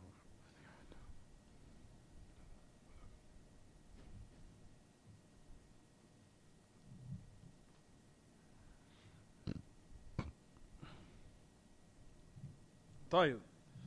So you'll find in what we just mentioned, if Allah subhanahu wa ta'ala said that the footstool of Allah, in comparison to the seven heavens and the seven earths, and all the great distances that between them, is like a little small ring that's been thrown in the middle of a desolate desert. That's kind of how the kursi encompasses everything in the heavens and the earth and how huge it is. That's just the footstool. That's not just the footstool of Allah. That's not even the Arsh. That's not even the Arsh of Ar-Rahman. So you have something that Allah subhanahu wa ta'ala created. That nothing of what is in the sky, what we see, confines it. It is bigger than everything. And that's just something created by Allah. And also above that, which is bigger than that. Where even the footstool in comparison to the Arsh is similar to like a ring being thrown in the middle of a desolate desert. And that's the Arsh. So that's something Allah subhanahu wa ta'ala created, in which Ibn Abbas said about the Arsh, la yuqaddaru qadaru, that it cannot be measured, to how vast it is, and how it's considered saqf al-khalq, or saqf al-makhluqat. It's the roof of the creation. The roof of the heavens and the roof of the creation. And that in comparison to the creation, in comparison to the footstool, it's like someone taking a ring and throwing it in the middle of the desolate desert. So how in the world can you think that Allah could create things that are bigger than the distance of the east and the west, and something Allah created, and not think that Allah Ta'ala, being above the Arsh, is bigger than everything? And have the nerve to say out of your mouth that He's in the sky, and our minds can't grasp the actual concept of being in the sky when there's directions around it. Ya akhi, Allah created things that are bigger than the directions of the east and the west, such as the footstool, where that encompasses everything. And that's something Allah created. And Allah says that they are bigger than everything in the heavens and the earth, of the distance of the east and the west. How can you not find it far for Allah Himself, who is the originator of all these affairs and how great the originator of all these great creation, and think that that's impossible for Allah? And your mind cannot fathom that, but you think you're so-called intellectual. Rather, you're the most stupid of people, because you cannot grasp something in which, like we said, in which the basic mind of a person could think to say, yes, this is what revelation says, I submit to it, that's enough for me. I'm not going to let my mind judge upon what the revelation says. Rather, you're supposed to do the opposite. You understand what I'm saying, everyone? So the ghadab of Allah, tabarak wa ta'ala, they say it is like the boiling of the blood of the heart. And that's what they say. Boiling of the blood of the heart. Tayyib, that's the reason why they say we don't affirm the anger of Allah. And like we talked about last class, I think it's about 6 months ago, the qa'idah in regards to al-asma wa sifat, and what Shaykh al-Islam Taymiyyah used to repeat, he used to say this all the time. He said, this statement, he says, sifat al-makhluq la tastalzim minha sifat al-khaliq. That the sifat of makhluqeen, the characteristics of the creation, for them to have their characteristics and the needs that they have in their bodies, to have their characteristics, those certain needs do not apply on the Creator to have His characteristics. If you understand that concept, you are able to refute the Ash'ari. The need of what the creation needs to have their characteristics does not apply on the Creator in order for Him, or rather Him, having His characteristics. What do I mean by that? Meaning, in order for the creation to have characteristics of anger, they need to have skin, a heart, blood, boiling. In order to have that emotion or so-called feeling of anger, that befits the makhluk, that befits the creation. In order for the Creator has that characteristic. Does He need those same lawazim? Does He need those same needs? Absolutely not. They will say, why not? And the same argument I just said a couple of minutes ago applies here too. Allah created things from the creation during the time of the message of Allah that had certain characteristics, and they didn't even have the lawazim or the needs of the creation, such as speech. Speech, in order to have the characteristic, the needs of the creation, in order for the human being to have the characteristic of speech, they need what? A tongue. They need a mouth. They need 2 lips. They need blood running through it to the end of it. Jaws to speak to whatever. That's for what? The human being. Allah created things from the creation that can speak, and they don't have the same needs of what? They don't have the same needs of what the human beings has to have that characteristic of speech, such as, if you go back to Sahih Muslim, the Prophet ﷺ knew of a rock that was in Mecca that gave him salams. A rock. They said, we used to hear the salams, giving salams to the Messenger of Allah, which is Sahih al-Bukhari and Muslim. He said, we used to hear them say salams. When do we know salams to have? A jaws, teeth, blood, lips, and lawazim or needs of the creation in order to have that characteristic of speech. Asking a question, Ash'ari. No answer. Tayyib. What about when the message of Allah ﷺ, they said that the Sahaba, which comes in the Sahihain and Bukhari and Muslim, they said when we used to gather around the message of Allah ﷺ, we used to eat. We used to hear the food making tasbih. We used to hear the food making tasbih. Hearing saying Subhanallah. Tasbih. So I'm asking everyone, when do you know food to have lips, blood, teeth, and all of those different needs to have the characteristic of speech? These are things that Allah created that don't have the lawazim or the needs of the creation to have certain characteristics. And it has the characteristics of speech, such as the dunya, the world on the day of resurrection, is going to speak to Allah. Speak to Allah. It's going to inform Allah of everything that was done in this dunya, in this world. It's going to speak to Allah of everything that took place. When do we know that this dunya to have blood, lips, teeth, and a mouth to the end of it? These are things Allah created that can speak. And they don't even have the lawazim, the needs of the creation in order to have the characteristics of what? Of speech. And Allah subhanahu wa ta'ala created these things without having a certain needs in order to have that characteristic. So if you find and believe this, because now if you ask the Sha'ira, these are narrations that are clearly authentically reported. The message of Allah sallallahu alaihi wasallam, and we have other narrations where it said that the message of Allah sallallahu alaihi wasallam told a date to come and walk. I'll give you that in the narration, don't worry, that will come, yes. That actually trees had moved, they had walked. And the date had actually came down and had walked. Food was making tasbih. Rocks were giving salams. Rocks were giving salams. The rock in Mecca gave salams. They said we used to hear the rock give salams to the message of Allah. A rock. You understand, everyone? Tayyib, these are things Allah created. So how is it that these things we say, that these particular things, such as rocks, do not have any needs of what the creation has or have the characteristic, and it still had speech? And this is something Allah created. How can you not say that our Lord, in order for him to have speech, that he has to have bones, blood, and the teeth, when he created things that's from the creation that have none of these things, and they can still speak, and it's created? So why we can't say that about Allah? And he's the creator. Is it clear what I'm saying, everyone? So I'm saying the qa'idah, the principle is صفات or لوازم صفات المخلوقين لا تستلزم صفات الخالق. The wazim or the needs for the characteristics of the creation does not necessitate for the characteristics of the creator.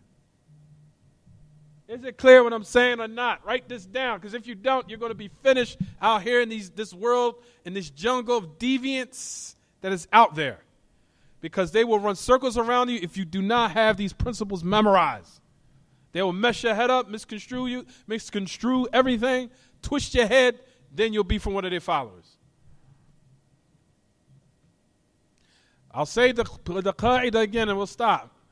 لوازم صفات المخلوق لا تستلزم صفات الخالق. The needs that the creation has for their characteristics does not necessitate for the characteristics of the creator. The creation needs certain things in order to have certain characteristics. That does not apply upon the creator. What's the proof? The proof is what we just mentioned. Allah created certain things that's created that have certain characteristics of what we have, and they don't even have the lawazim of human beings.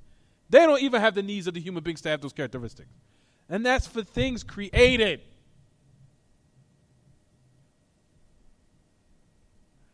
If you can believe this, in which we supposed to, if we say we believe in Allah and what the message of Allah came with, that these are affairs in which that have been authentically reported, that the message of Allah, they say we used to gather and we used to hear the food making tasbih in the hands of the Prophet. We used to hear it clearly. So when do we know that food to be what? Have lungs, teeth, jaws, lips to the end of it. Talking, and it's been cooked, some of it. When do we know these affairs to have all the lawazim of the human beings? None. And despite of that, it had the characteristic of what? Speech. If this is the case for some of the things that have the characteristics of what Allah created, how can you find it far off that Allah subhanahu wa ta'ala cannot have those same characteristics, but at the same time not need body parts like the people from the Asha'ira say? They say, no, I don't affirm from Allah body parts like you do. What did they do again?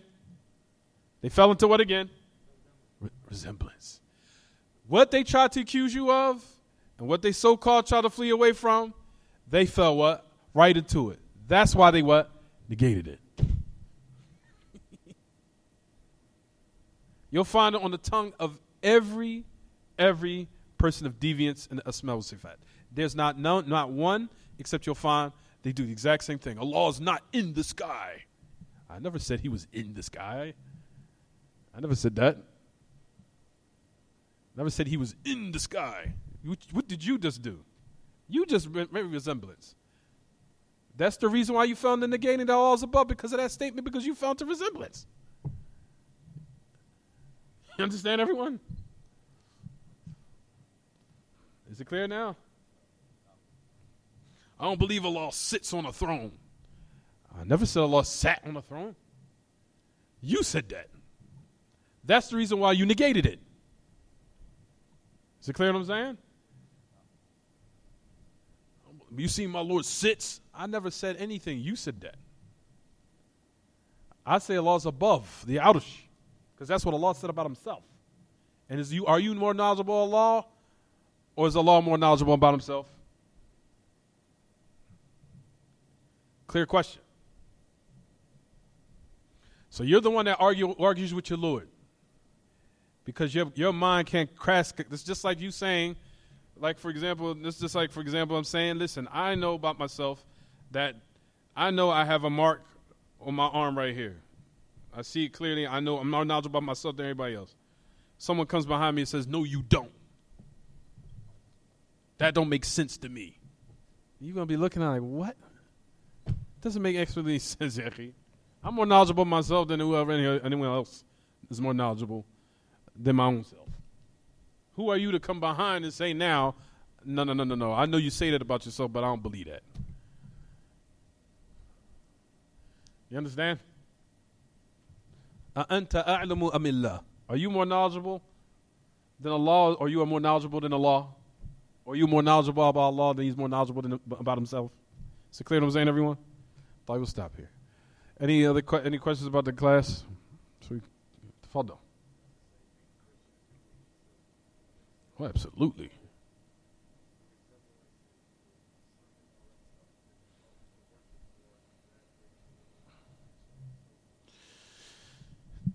They fell into resemblance in another aspect. Give me 1 second, Ahmed. Ibn al-Qayyim says that resemblance breaks down to two types. You have one resemblance, which is resemblance, and I told you guys this before. Resemblance of Allah with the creation, resembling Allah with the creation, and resembling creation with Allah. Is there a difference? Yes, it is. There is a difference. One of them is resembling Allah with the creation, resembling Allah with the creation. That is considered what, everyone?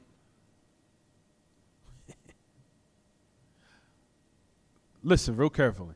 Resembling the Creator with the creation, and resembling the creation with the Creator. Which one applies on which?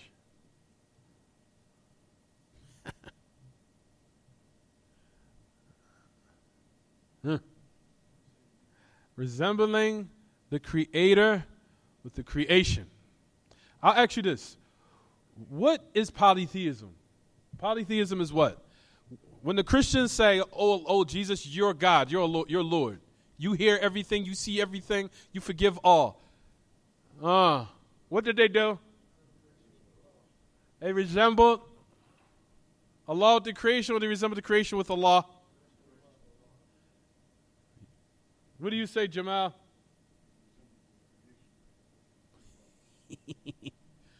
طيب. They resembled the creation with Allah.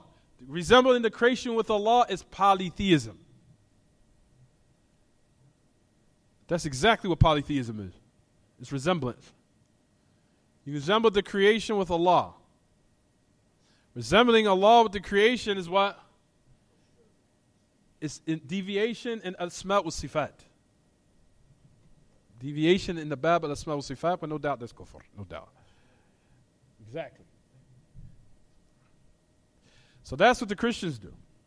The Christians resemble the creation with Allah wa ta'ala, and that's the reason why they fell into disbelief. Because they resembled Isa with Allah. They saying Allah, Jesus forgives all. Some of them say he is Lord. Some of them say he's the middleman that gives, that delivers the message as if Allah subhanahu wa ta'ala doesn't know to the end of it. And all the other nonsense that they believe. But what they do is, like we said and mentioned, what they fall into is saying that Allah subhanahu wa ta'ala resembles, or Jesus resembles Allah. And that is the ultimate reason why they fell into disbelief, because of this. It's a type of resemblance. Because right now, you even see hearing somebody praise the Christians, don't they say thank you, Jesus? When they say thank you, Jesus, it's as if they're saying that he hears that. He's hearing that, like Allah. He's hearing it, he's going to answer it. Or he's going to deliver the message to Allah. All this is wrong.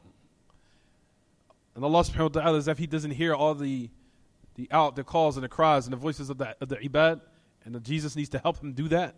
Allah does not need any mu'een, or any dhahir, or any help for anything. That's the i'tiqad of the belief of every Muslim. Tafar, I'm sorry.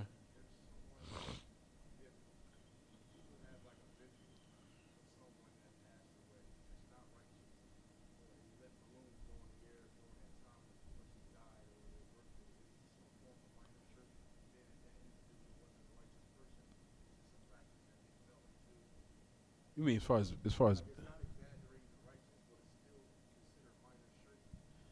what? Like as far as seeing a person that died in a dream?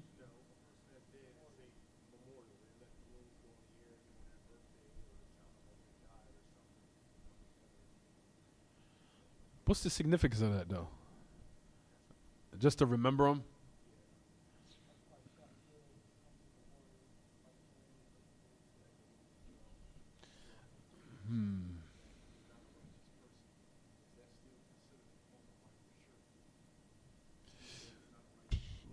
From what is appearance, that definitely could open the door up for polytheism, no doubt.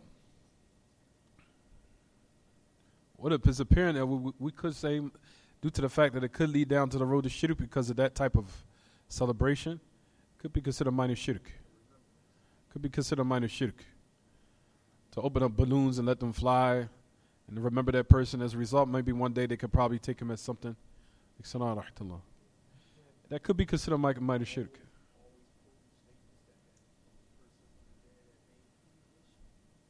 Like, for example, what?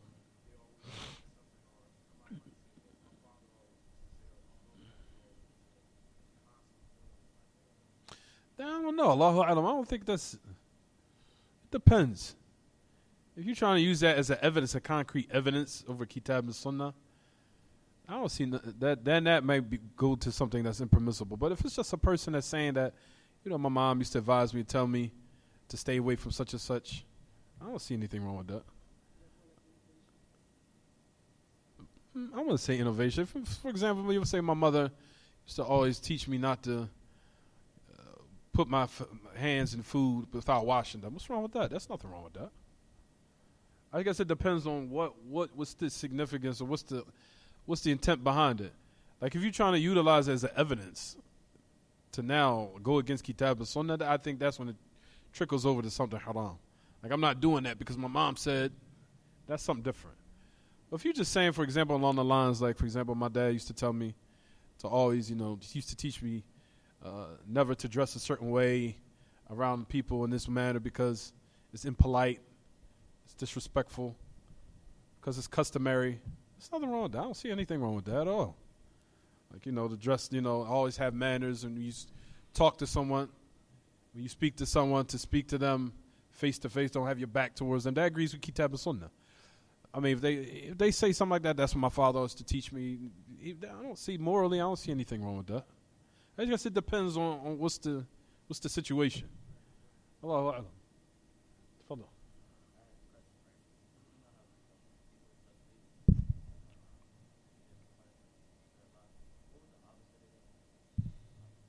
Opposite taqleed. Say the question again, Ahmed.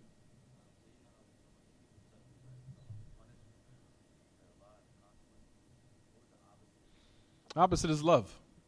Those who Allah is pleased with. That's all. And the opposite of that, we don't say it's a consequence, we say it's a reward. It's a reward. Such as love and pleasure, or Allah being pleased. It's the opposite. Tafadhal.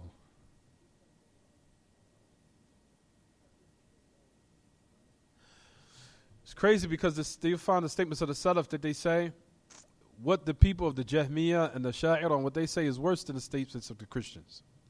They say it's worse. They say, كُنَّا نَحْكِي كلام اليهود والنصارى ونستحي أن نحيي كلام هذه أصحاب الأهواء وكلام الجهمية والأشاعرة والمعتزلة. He said, we used to narrate the narrations of the Jews and the Christians of what they fell into a deviance. Why? Because Allah said it. Allah mentioned it.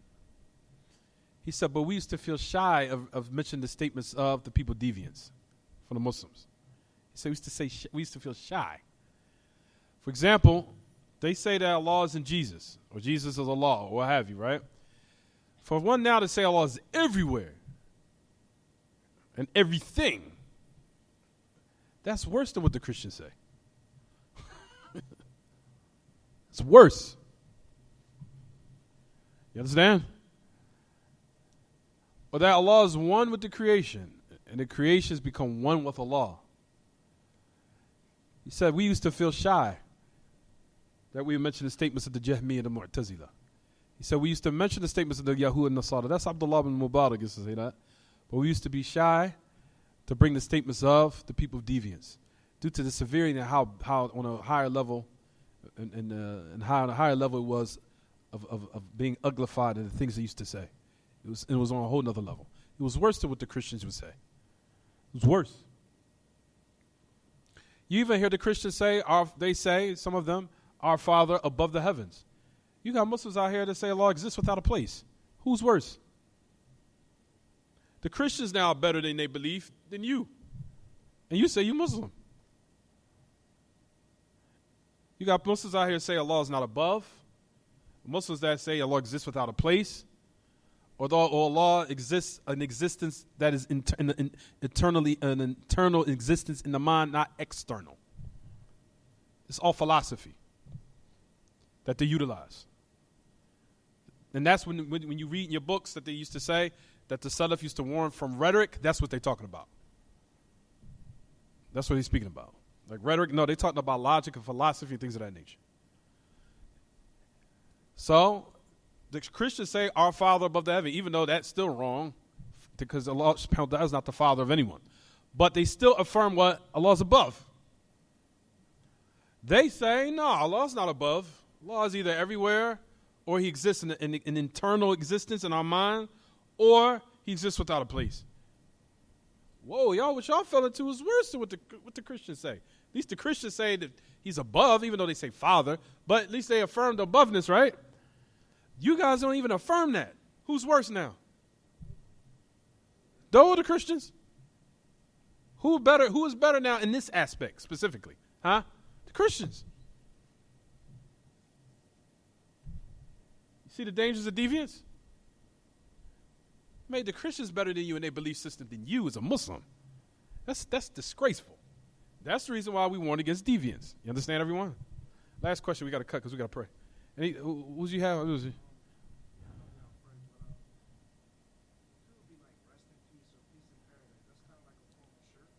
That's wrong. His statement firstly is wrong. Rest in peace, or I know he's above, or he's in paradise, or rest in peace. It's just better to stay away from it because none of it's never been narrated that none of the Salaf used to say that. Even for people who's righteous, they never used to say he's definitely in paradise, except who Allah and His Messenger have informed that will be in paradise. Well, other than those who are righteous from the past, they never used to even say for people who was the most righteous person, that they are definitely in paradise. Ever.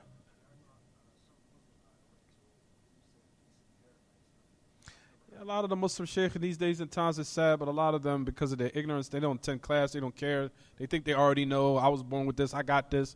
They have a type of attitude, so they're going to make fall into statements of ignorance and deviance. So a lot of Muslims like that, either from the Arabs or the non-Arabs. People here in this country, too. You'll find people that say that I was Muslim 40 years. I know what I'm talking about. No, you listening to jazz left and right. That's wrong. That's clearly wrong. That don't mean that it still seems like you haven't, Allah doesn't give you tawfiq to understand your religion properly. Even though you say you was Muslim for 40 years. You get what I'm saying? So that's what I'm saying. It doesn't mean anything. But still, that's wrong. Rest in peace, all those different types of statements. Can't say that. If a person dies upon Iman, we say we hope for them good. And a person dies upon evil, we say we fear for him their evil. That's it. That? Sallallahu sallam wa baraka ala nabiyyina Muhammad wa ala alihi wa sahbihi. سبحانك اللهم وبحمدك اشهد ان لا اله الا انت استغفرك واتوب اليك